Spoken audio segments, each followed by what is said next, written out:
juntos pudéssemos ficar de pé. E nós vamos iniciar o nosso tempo com um hino.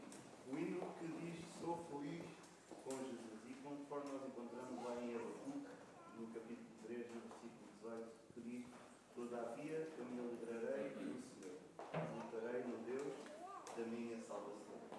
Porque no Senhor, que deu o seu Filho amado, o Senhor Jesus Cristo, através dele nós temos acesso à salvação. Nele nós estamos felizes. Nele nós encontramos a felicidade que nós precisamos, a única esperança viva que não termina. E este hino é uma delícia ali. Então eu convidava os irmãos, enquanto nós cantamos este hino, que nós pudéssemos também atentar para a letra, quer sejam momentos difíceis, momentos de dor, momentos de aflição, mas também momentos de alegria. Em todo momento, com o Senhor Jesus, nós temos a paz que nós precisamos para as nossas vidas.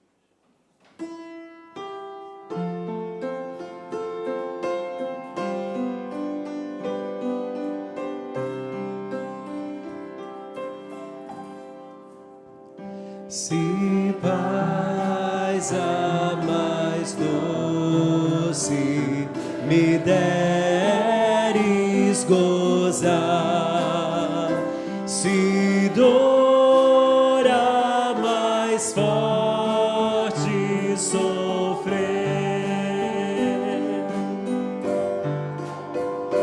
ó seja o que for, tu me fazes saber que feliz com Jesus sempre sou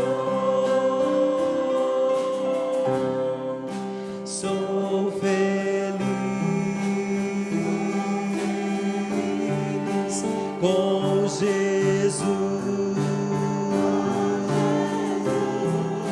sou feliz com Jesus, meu Senhor.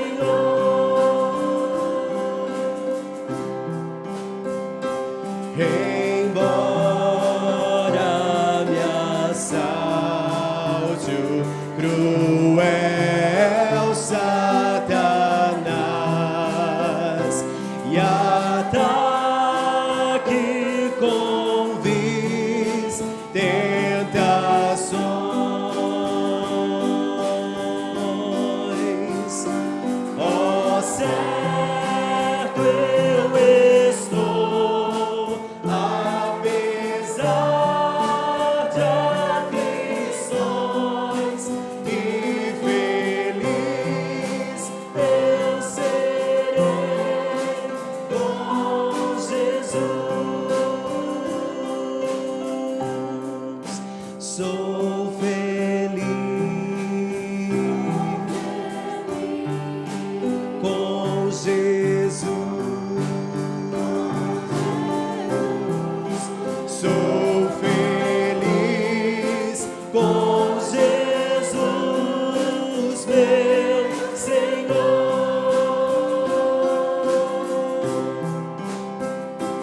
Meu triste pecado, o meu Salvador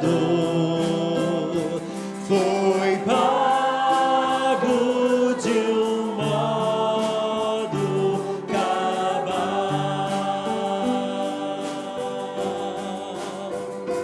Valeu-me o Senhor, ó mercê sem igual. Sou feliz, graças dou a Jesus.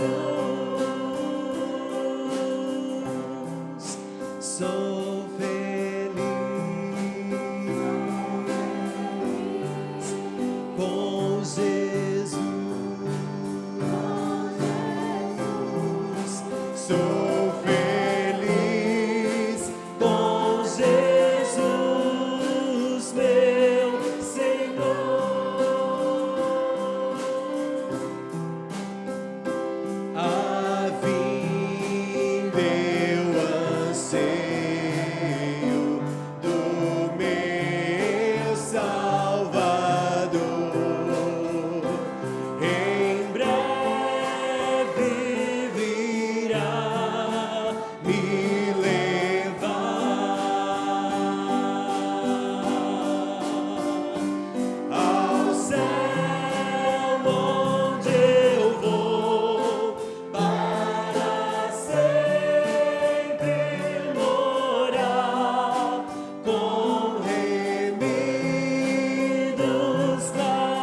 Jesus.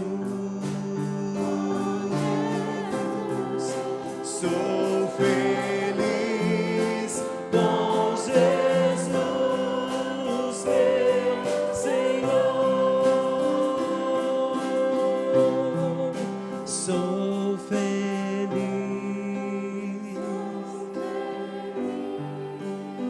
com Jesus. Sou feliz com Jesus, meu Senhor.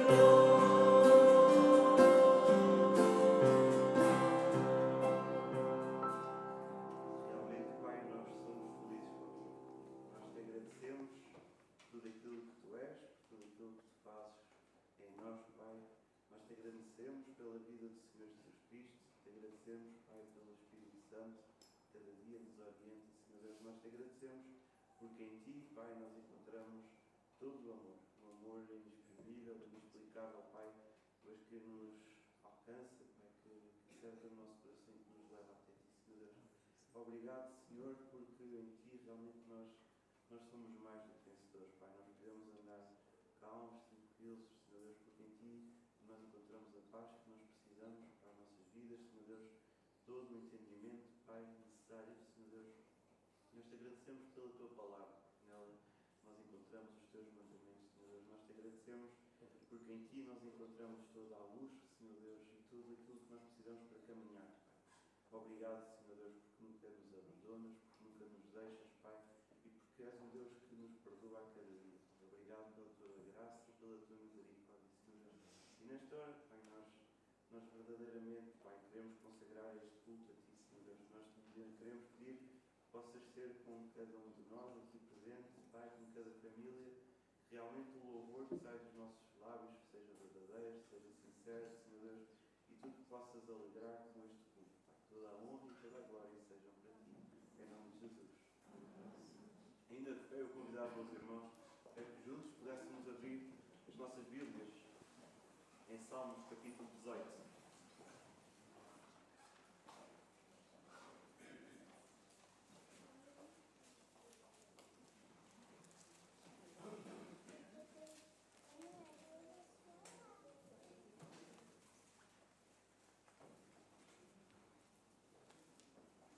Então, Salmo capítulo 18, e vamos estar a fazer a leitura dos versículos 1 até ao versículo 21. Salmo capítulo 18, de 1 até ao 21, e diz assim a palavra do Senhor. Eu te amo, ó Senhor, minha força. O Senhor é a minha rocha, a minha fortaleza e o meu libertador. O meu Deus, o meu rochedo, em quem me refugio, o meu escudo, a força da minha salvação e a minha torre de proteção. Invoco o Senhor, que é digno de louvor, e sou salvo dos meus inimigos. Laços de morte me cercaram e torrentes de perdição me amedrontaram. Correntes de Sheol me envolveram, laços de morte me surpreenderam. Invoquei o Senhor na minha angústia. Clamei ao meu Deus, do seu templo ele ouviu a minha voz, o meu clamor chegou aos seus ouvidos. Então a terra se abalou e tremeu, e os fundamentos dos montes também se moveram, e se abalaram porque ele se indignou. Das suas narinas subiu fumaça, e da sua boca saiu fogo devorador. Brasas ardentes saíram dele. Ele abaixou os céus e desceu. Havia trevas espessas debaixo dos seus pés. Montou num querubim e voou. Sim, voou sobre as asas do vento. Fez das trevas seu retiro secreto. A escuridão das águas e as espessas nuvens do céu eram o pavilhão que o cercava. Pelo resplendor da sua presença, as espessas nuvens se desfizeram em granizo e brasas de fogo. O Senhor derrotou nos céus. O Altíssimo fez soar a sua voz e houve granizo e brasas de fogo. Lançou suas flechas e os dispersou, multiplicou os raios e os aterrorizou. Então o Senhor, pela sua repreensão ao sopro do vento das suas narinas, foram vistos os leitos das águas, descobertos os fundamentos do mundo. Do alto, ele estendeu o braço e me pegou. Tirou-me das águas profundas. Livrou-me do inimigo forte e dos que me odiavam, pois eram mais poderosos do que eu. Eles me surpreenderam no dia mas o Senhor foi o meu amparo. Trouxe-me para um lugar amplo, livrou-me, porque se agradou de mim. O Senhor me recompensou conforme a minha justiça e me retribuiu conforme a pureza das minhas mãos. Pois tenho seguido os caminhos do Senhor e não me apartei do meu Deus, como fez o ímpio. Este salmo fala um bocadinho da confiança que nós temos no Senhor. A confiança que o salmista tinha no Senhor Deus. E vemos daqui no versículo 21, pois tenho seguido os caminhos do Senhor e não aparto dos seus mandamentos, não aparto da sua vontade. O salmista sempre foi fiel ao Senhor Deus. E vemos a forma como ele foi livrando dia após dia e a forma como ele veio a vitória. E o próximo hino que nós vamos cantar diz: crer e observar tudo quanto ordenar. O fiel obedece ao que Cristo mandar. Nós temos a palavra, nós temos os mandamentos, nós temos a palavra de Deus inspirada divinamente. E nós sabemos que devemos seguir a cada dia. Nós sabemos que devemos honrar os mandamentos do Senhor Deus, ser fiel a Ele. Então vamos louvar em nome do Senhor Jesus. E Jesus confiar na sua lei observar.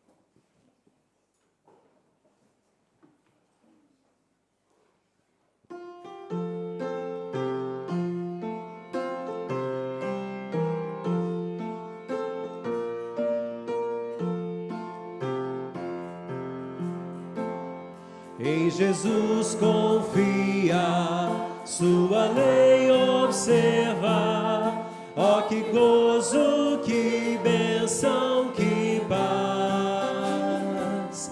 Satisfeitos guarda tudo quanto ordena, alegria perene nos traz. Crer e observar tudo quanto ordena, o fiel obedece ao que Cristo manda. O inimigo falas e a calúnia mordaz, Cristo pode desprestigiar. Nem tristeza, nem dor, nem intriga maior poderão o fiel abalar. Crer e observar tudo quanto ordena, o fiel obedece ao que Cristo manda. Que delícia de amor, comunhão com o Senhor, tem o crente zeloso e leal.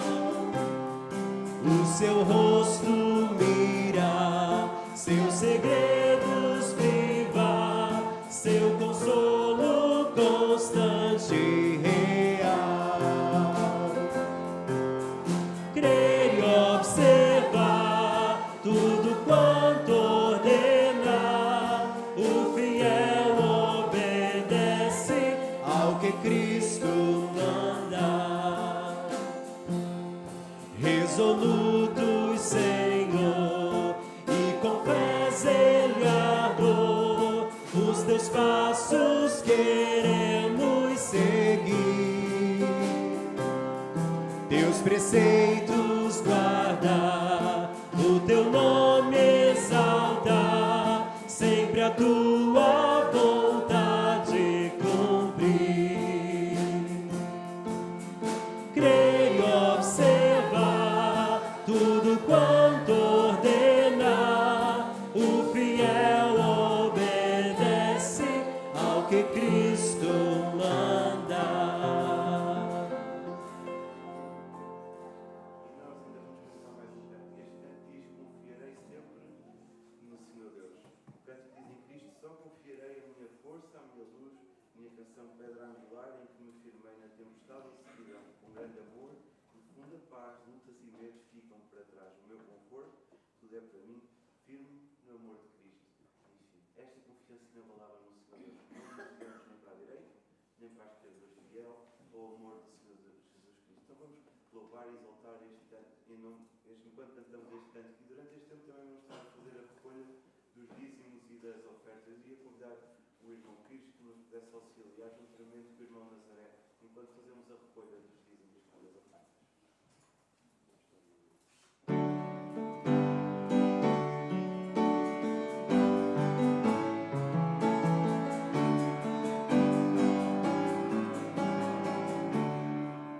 Em Cristo só confiarei, a minha força, luz, canção, pedra angular em que me firmei, na tempestade ou sequidão.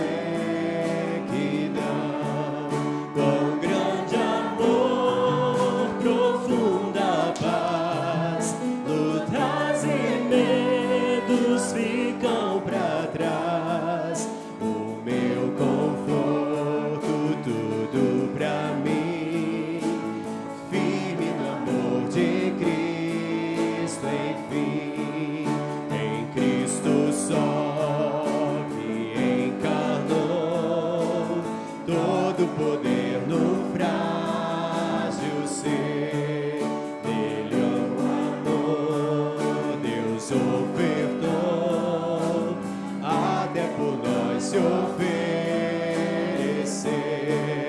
Pois lá na cruz o próprio Deus a sua ira satisfez. O meu pecado Jesus levou, vivo na morte dele estou.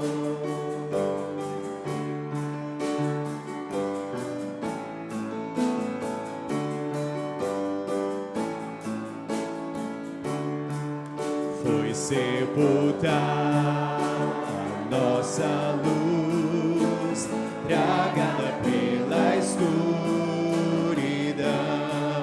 Em glorioso dia então, na sepultura ressurgiu e permanece em sua glória, vitória que nos libertou.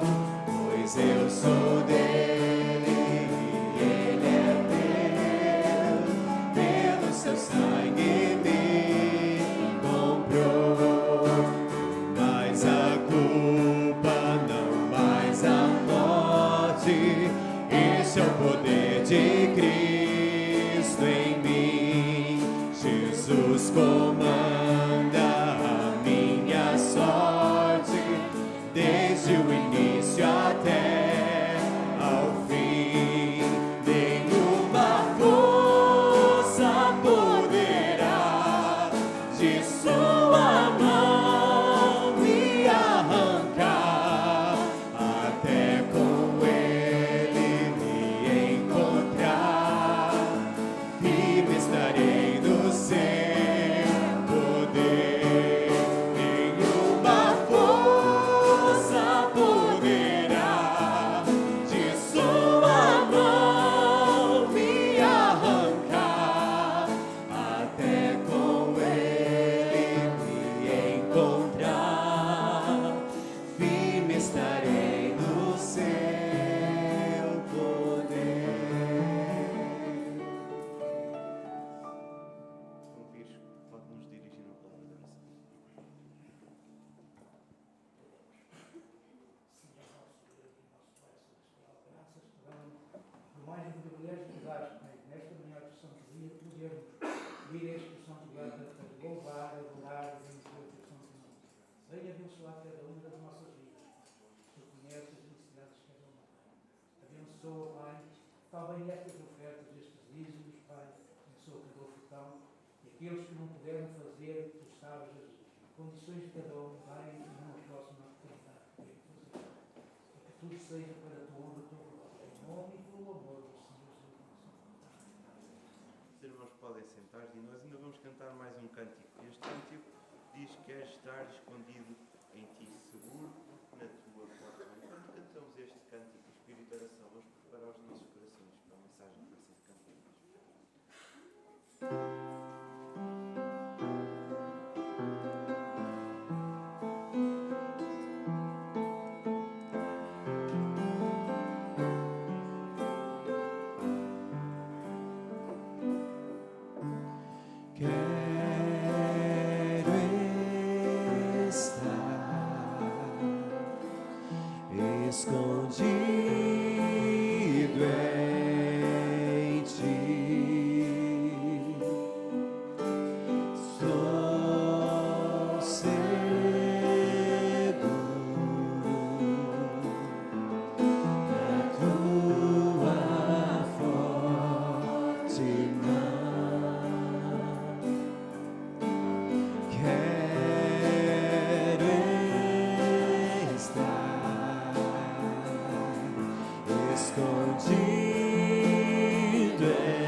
Se o mar se levanta e o trovão ruge, seguramente estou na tempestade.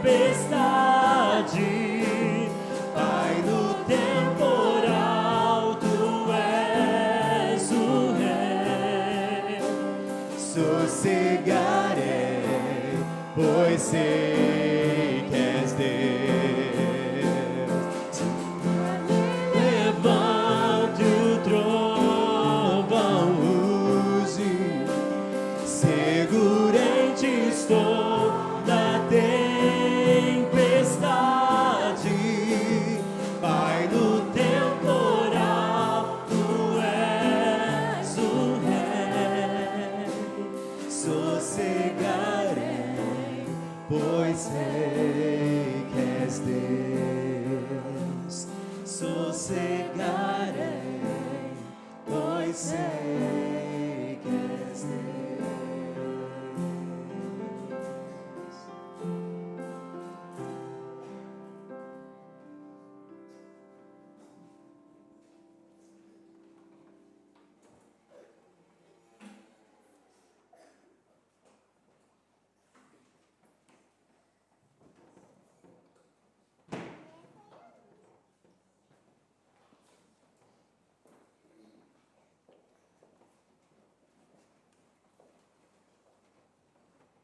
Uma vez mais, bom dia a todos. É muito bom estarmos juntos e quero convidar que possamos abrir as nossas Bíblias no segundo livro de Crónicas, perdão, de Reis, segundo livro de Reis, capítulo 18. E vamos olhar para uma vitória ímpar, aliás, ímpar na vitória. Como o rei Ezequias, aquele que foi o 13º rei de Judá e que durante 29 anos governou em Jerusalém. Como é que ele foi ímpar na vitória? Um homem que começou a reinar com 25 anos, que esteve quase 3 décadas sobre o trono em Jerusalém, e a exemplo de muitos outros reis, este rei Ezequias tinha exemplos no passado. Bons e maus exemplos, exemplos credíveis, ou nem tanto, para onde ele pudesse olhar, para onde ele pudesse apegar-se e olhar para o relato da sua vida, do seu reinado. A Bíblia diz-nos algo acerca da vitória ímpar deste homem. Segundo livro de Reis, capítulo 18, temos uma descrição de como ele foi. Vamos ler o versículo 1 até ao versículo 3 e encontrar que uma vitória ímpar na vitória, ela exige retidão. Sucedeu que no 3º ano do rei Oseias, filho de Elá, rei de Israel, começou a reinar Ezequias, filho de Acás, rei de Judá. Tinha 25 anos de idade quando começou a reinar e 29 anos reinou em Jerusalém. E era o nome de sua mãe Abi, filha de Zacarias. E fez o que era reto aos olhos do Senhor, conforme tudo o que fizera Davi, seu pai. Retidão. Retidão na parte deste homem. 25 anos, começou ele a reinar, e durante 29 anos foi rei. Foi contemporâneo de um mau rei em Israel, Oseias. Mas sabem, Ezequias olhou não para aquele homem, mas olhou para o seu ancestral. Olhou para alguém como o Davi, que já vimos, não foi um rei perfeito, mas foi a sua referência espiritual. E foi uma referência espiritual para este jovem rei. A integridade, a retidão com que Isaías viveu, pode ser bem descrita, segundo o livro de Crónicas, capítulo 29. Vamos manter as nossas Bíblias abertas, porque agora vamos ler segundo o livro de Crónicas, capítulo 29, versículo 3.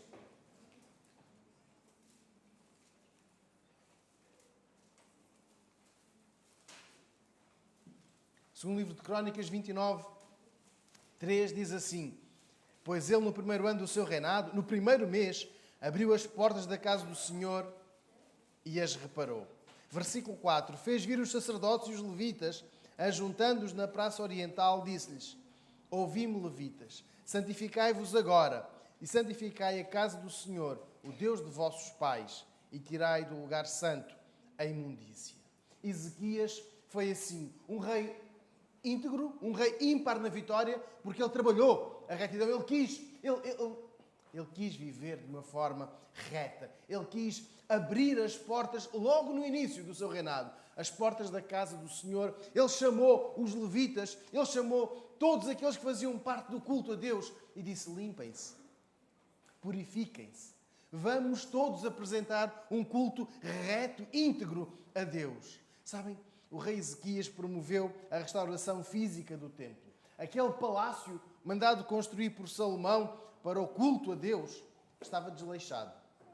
E o passar dos anos estava a passar a fatura do desgaste. E ninguém se tinha lembrado de reparar a casa de adoração a Deus. E este desleixo físico, material, era um reflexo de algo que o povo vinha sentindo. A motivação das pessoas também estava desleixada, estava estragada.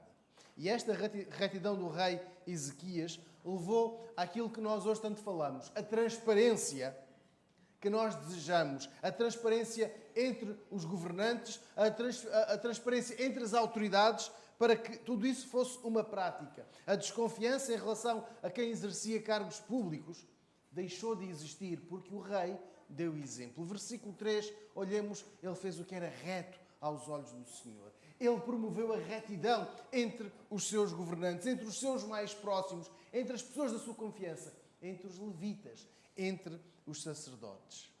Necessitamos de aprender com Ezequias a ser íntegros nas palavras.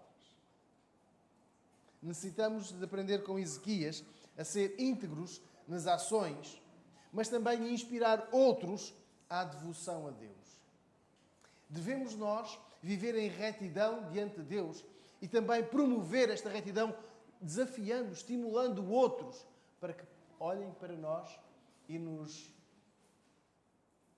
vejam como um exemplo. Sermos transparentes, sermos sinceros. Que a nossa vida, não seja um mar de dúvidas. Que a nossa vida não seja uma incerteza. Ao domingo de manhã é assim, mas à segunda à tarde como será? Será que à quinta-feira de manhã é igual à quarta-feira à noite?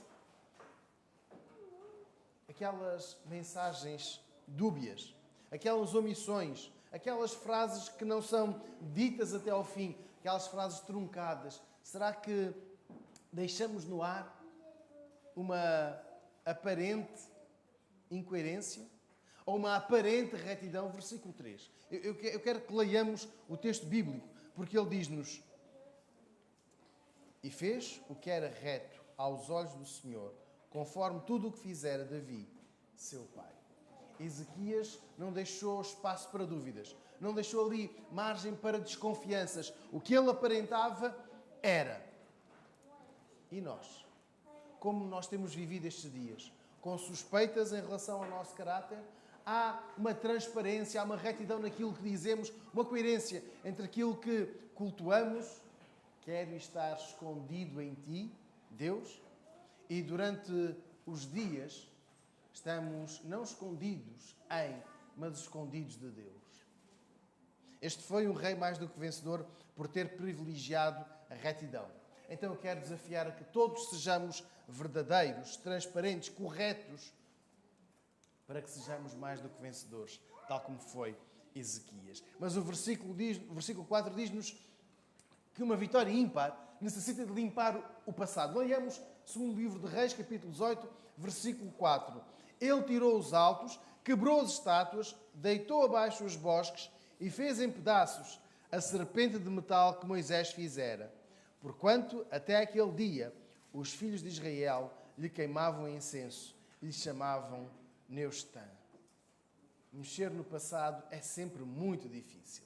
Às vezes, as feridas já estão quase cicatrizadas e eis que alguém vai mexer no passado e deita tudo a perder.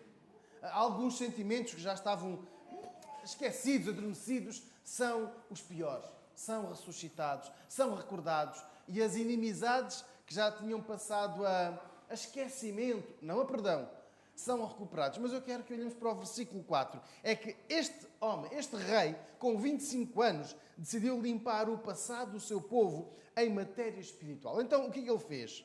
Tirou os altos, quebrou as estátuas, deitou abaixo os bosques e fez em pedaços a serpente de metal que Moisés fizera.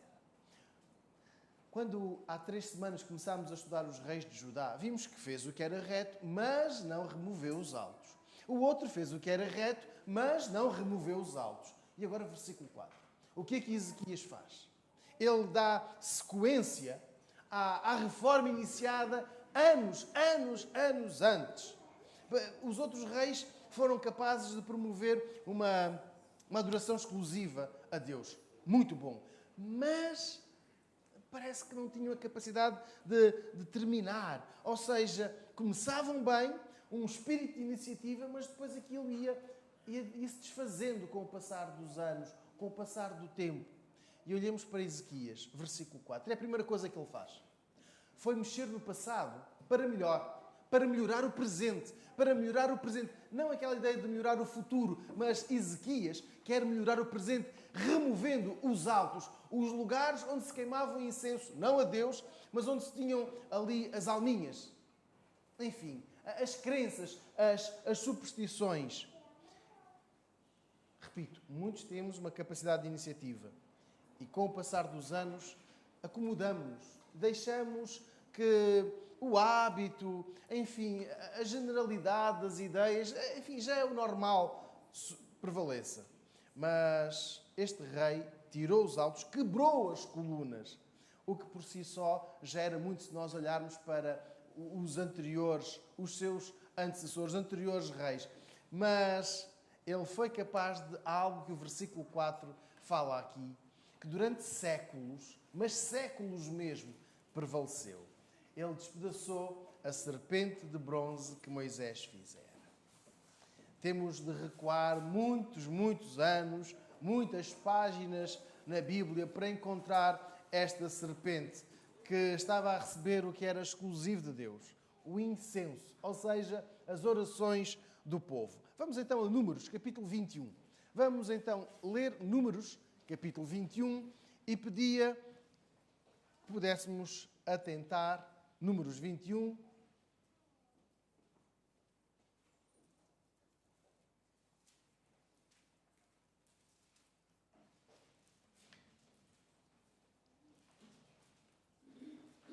O versículo 4.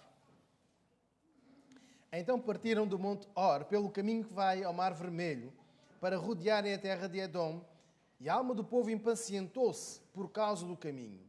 E o povo falou contra Deus e contra Moisés, porque nos fizeste subir do Egito para morrermos no deserto. Pois aqui não há pão, não há água, e a nossa alma tem fastio deste miserável pão.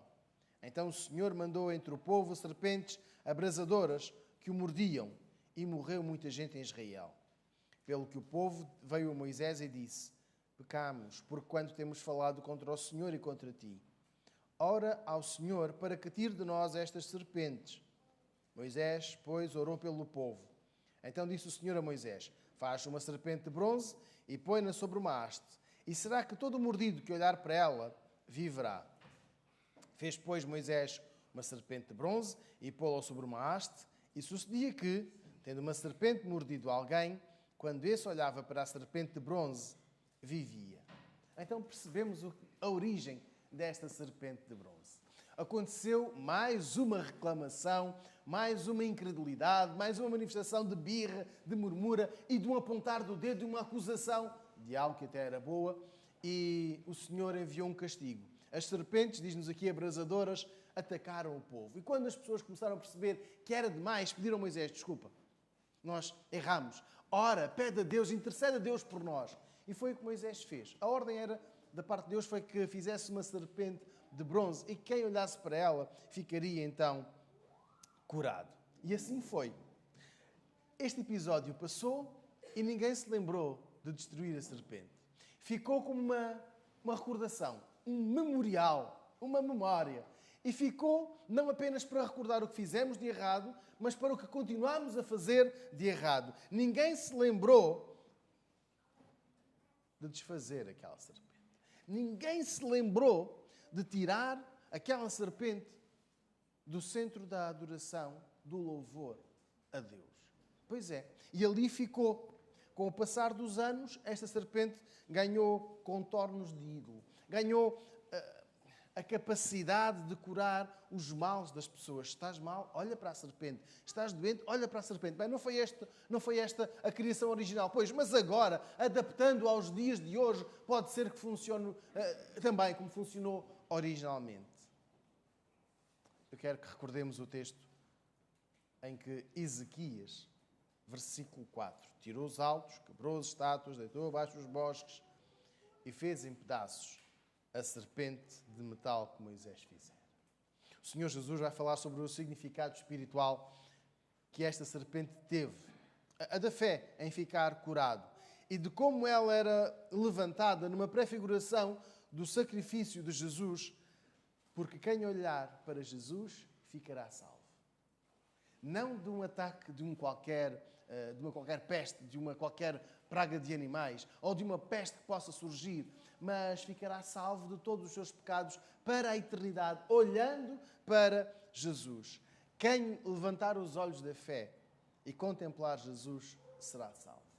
Acontece que as pessoas começaram a atribuir àquela obra de bronze características divinas, curativas, e começaram a adorar. E ninguém se lembrou mais de cortar com esta tradição, com esta prática. Até que o rei Ezequias, além de remover os montes, além de remover os altos, além de quebrar tudo o que era errado, também desfez em pedaços. E versículo 4, estamos a ler, ele desfez em pedaços. Portanto, não foi uma coisa de partir uma jarra de vidro. Isto deu trabalho. Estamos a ver o que é fazer em pedaços uma serpente de bronze. Pois é, ele acabou com aquela mentira, com aquela tradição, com aquela superstição, com aquele desvio, e o rei Ezequias acabou. Então, isto é que é limpar o passado. Limpar o passado é acabar com mentiras. Não é voltar a dizer, André, tu estiveste mal, Miguel, tu estiveste mal. Não é apontar os erros do passado dos outros. Limpar o passado, o que Ezequias fez e que nos ensina, é acabar com mentira.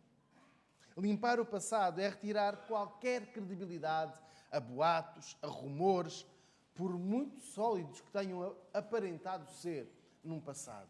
Esta serpente foi muito útil, ninguém nega. Aliás, está cá no relato bíblico. É verdade, ela curou naquele momento. Ela salvou naquele momento. Não é motivo para desviar a nossa atenção. Não é superstição.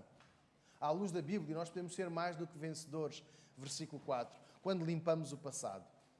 Quando limpamos o passado mentiroso, o passado enganador, quando removemos alguns símbolos que não têm valor, mas que nós fomos atribuindo. Uns dizem superstição.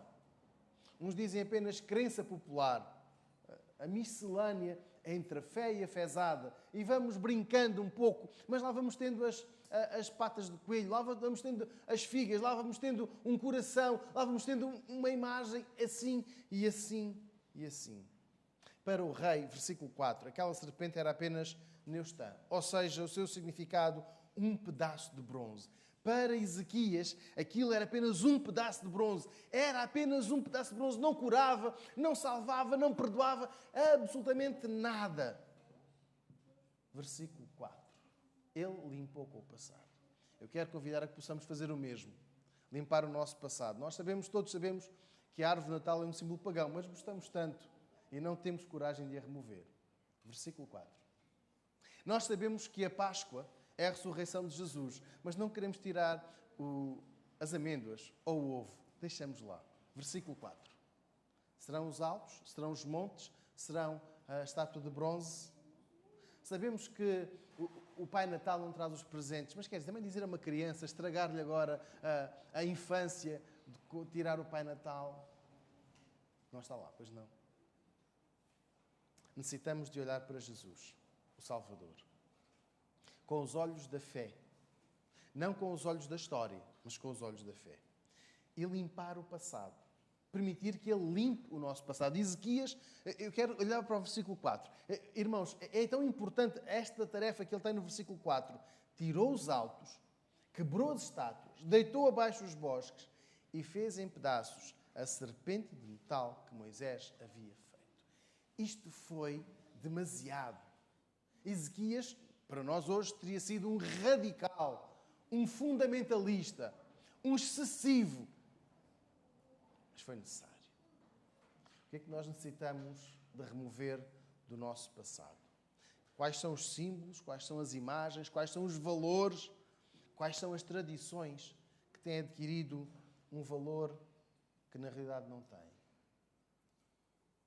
Então vamos, à luz do versículo 4, vamos tirar, quebrar, deitar abaixo e desfazer em pedaços. Tudo aquilo que não for limpo. Uma vitória ímpar, diz-nos o versículo 5 e o versículo 6, permanece. Uma vitória ímpar permanecendo. Versículo 5. No Senhor Deus de Israel confiou, de maneira que depois dele não houve quem lhe fosse semelhante entre todos os reis de Judá, nem entre os que foram antes dele, porque se chegou ao Senhor e não se apartou dele, e guardou os mandamentos que o Senhor tinha dado a Moisés. Ezequias foi um rei que teve uma capacidade de iniciativa, de remover, de limpar. Foi reto, é verdade, mas ele permaneceu. Permaneceu reto. E o versículo 5 define como um crente este homem. Versículo 5. Confiou no Senhor Deus. Destaca a sua fé de uma forma singular. Diz que foi tão diferente, a sua confiança foi permanente, de tal maneira que depois dele não houve outro igual. Depois de Ezequias, houve bons reis. Antes de Ezequias, houve bons reis. Mas o texto diz que antes dele não houve alguém como ele. E é interessante. Vamos olhar para o versículo 3. O que é que nos diz o versículo 3? Que já lemos. O versículo 3 diz-nos que ele foi reto aos olhos do Senhor, conforme tudo o que Davi, seu pai, fizera. Mas diz o versículo 5 que antes dele e depois dele não houve alguém com um coração semelhante, com uma atitude semelhante. Porque ele soube permanecer. Ezequias viveu dias de completa obediência, versículo 6, à lei que tinha. Ezequias viveu na dependência de que seria Deus a resolver as questões políticas, e um rei tem questões políticas. Ezequias confiou que seria Deus a resolver as questões militares, e naquela altura, mais do que nunca, o rei tinha questões militares para resolver. As conquistas, as cedências, as derrotas, as alianças que seriam necessárias com outros reinos, ou aquela que também hoje nos chega, a questão dos impostos. Ele confiou em Deus. Confiou que Deus lhe daria a capacidade para, não apenas para lidar com todas estas situações, com todos estes problemas, mas permaneceu na confiança em Deus. Este versículo 3 que nos diz que ele era reto, faz-nos agora perceber, versículo 5, que não houve alguém semelhante, enquanto rei, a ele, nem antes, nem depois.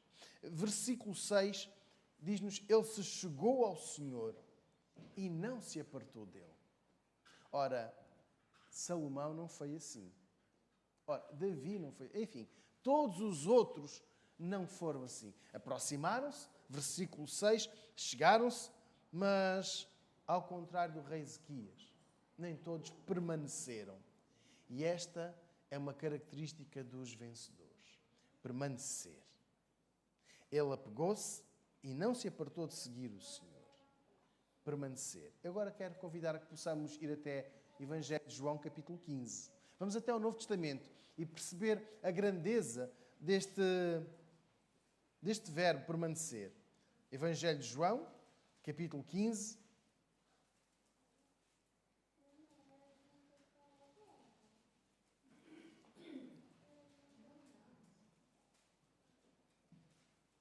O versículo 4. Alguém pode ler, por favor?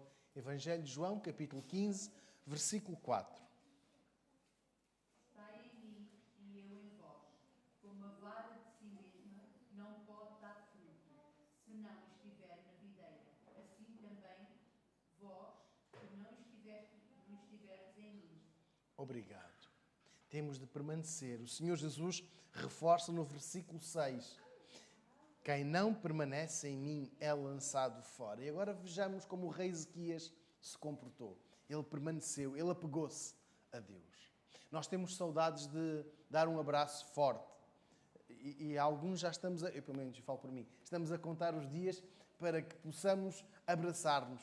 Já sonhamos com isto. Finalmente vamos poder abraçar esta ou aquela pessoa, deixar o cotovelo, deixar o punho. Já estamos com saudades de um abraço. E quando nos pudermos abraçar, vai ser um abraço verdadeiro, aquele apertado. Mas depois vamos largar, até porque queremos abraçar outra pessoa.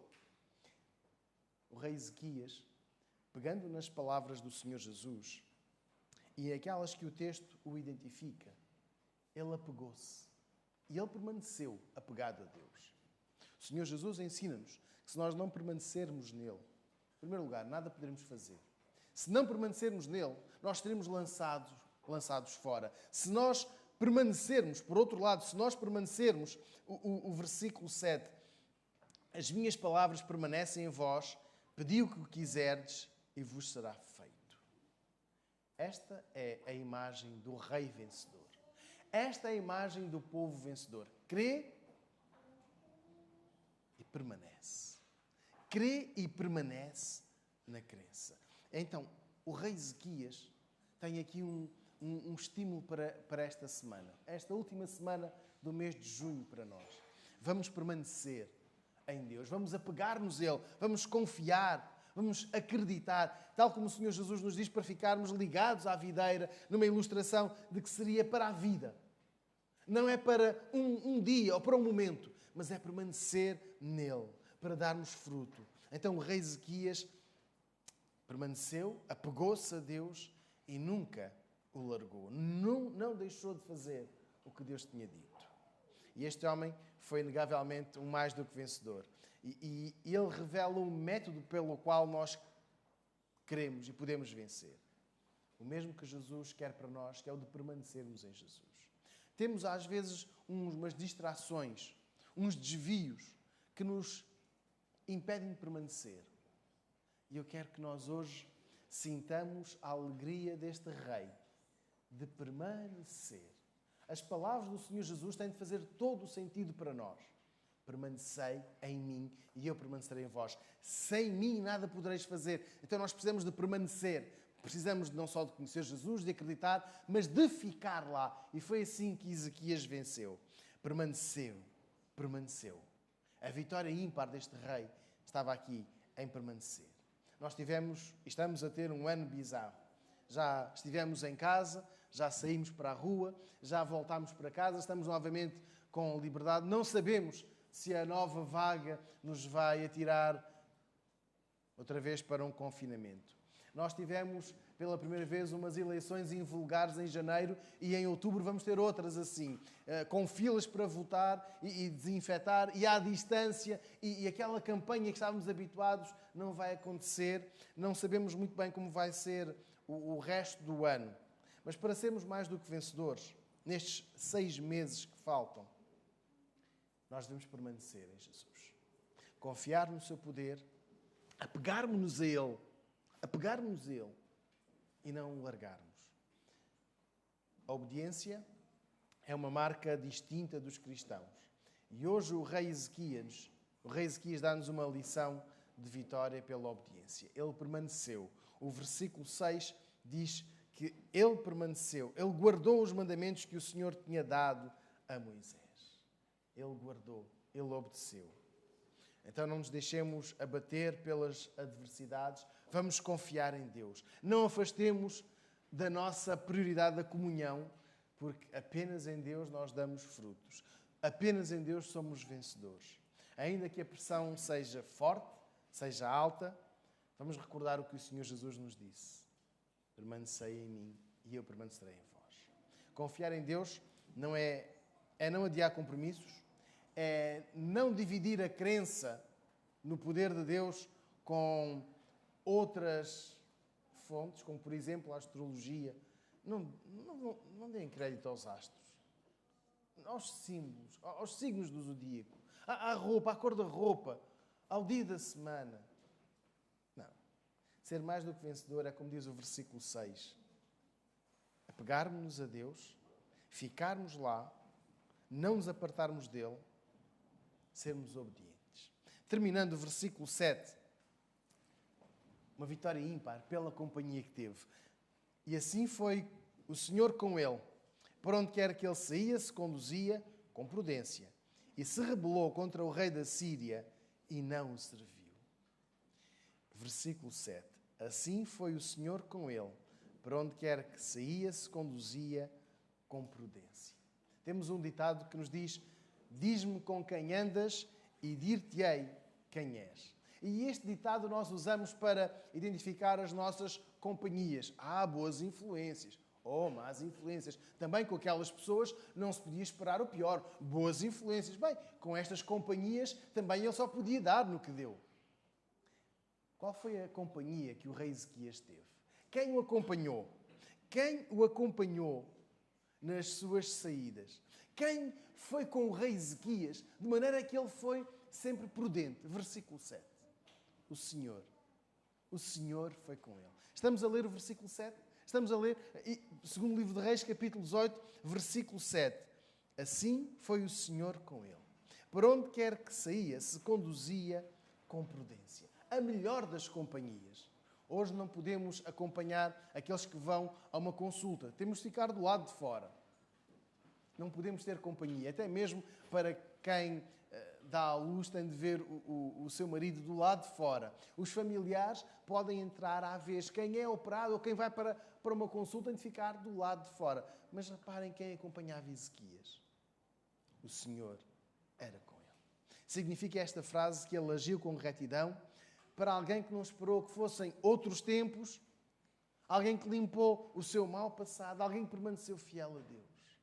As decisões que o rei tomou resultaram em ouvir Deus. Versículo 7. Estamos a ler o que é que caracterizou, além desta, o que é que esta companhia caracterizou o reinado de Ezequias.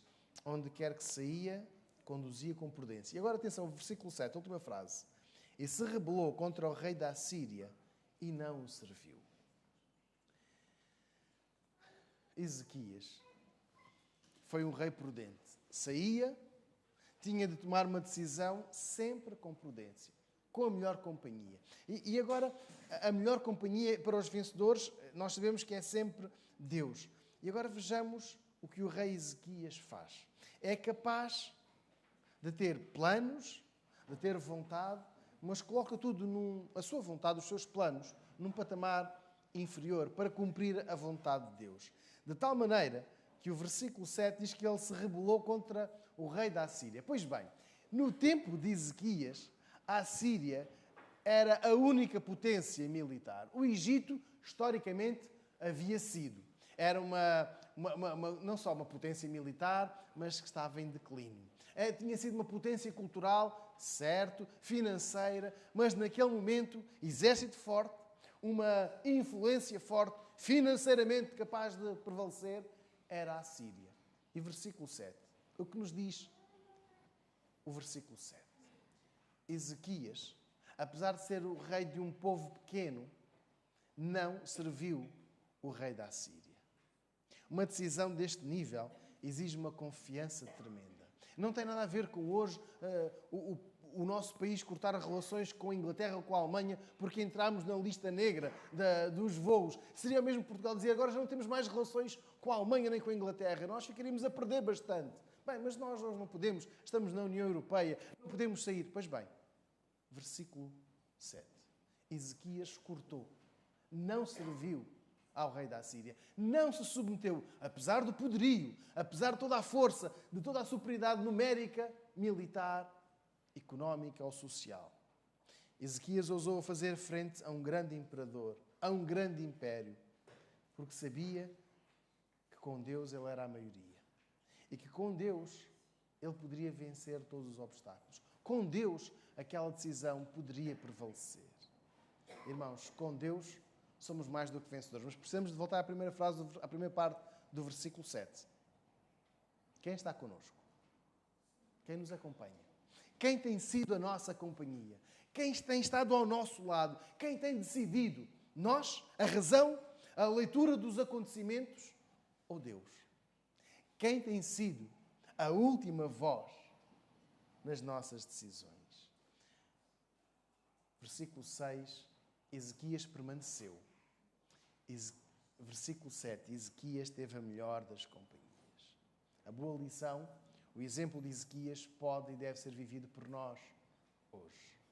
Terminando, irmãos, não vamos adiar, não vamos protelar a tomada da melhor decisão da nossa vida, a decisão de sermos mais do que vencedores. Precisamos viver, versículo 3, em retidão, sem deixar dúvidas em relação ao caráter e às intenções das nossas palavras. Precisamos de ser ímpares na vitória. Versículo 4, removendo todo o passado, toda a sujidade do passado que possa subsistir, ainda que tenha uma tradição muito antiga, muito enraizada. A serpente chamou apenas um pedaço de bronze. Versículo 6, permaneçamos. Apeguemo-nos a Deus todos os dias. E versículo 7, escolha a melhor das companhias. Escolha a melhor das companhias. E seja um discípulo de Jesus.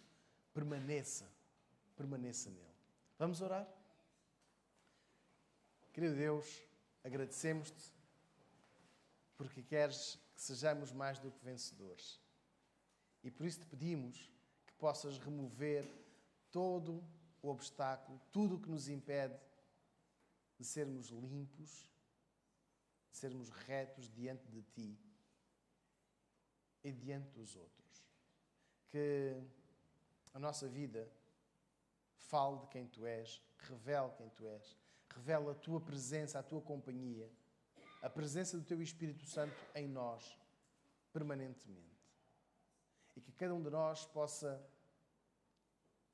deixar que o Teu Espírito possa remover todo o pecado, toda a sujidade, crenças erradas, hábitos que não venham de Ti. Pedimos-te, Senhor, que sejas a nossa companhia, porque Tu és a melhor das companhias. Faz-nos mais do que vencedores em Ti. É o que Te pedimos em Teu nome, Jesus. Amém. Enquanto escutarmos o preslúdio, vamos ficar em oração individual com o nosso Deus.